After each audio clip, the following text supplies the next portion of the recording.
অল্পের জন্য বড়সড় অগ্নিকাণ্ডের হাত থেকে বেঁচে গেল জলপাইগুড়ি মেডিকেল কলেজ ও হাসপাতালের অধীন জলপাইগুড়ি সুপার স্পেশালিটি হাসপাতাল। স্থানীয় সূত্রে জানা গিয়েছে, শুক্রবার সন্ধ্যা 7টার পর হাসপাতালের থার্ড ফ্লোরের জানালার পাশে আগুন জ্বলতে দেখেন স্থানীয়রা।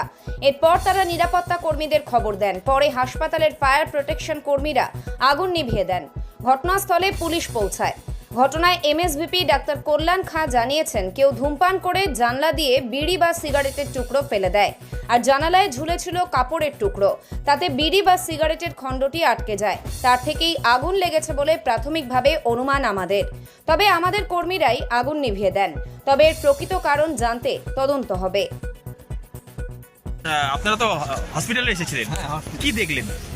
আমরা তো দেখলাম চায়ের দোকানে তখন ধোয়া বেরোচ্ছে, তখন মানে সবাই দেখলে দৌড়াচ্ছে, আগুন লাগছে এইটুকু।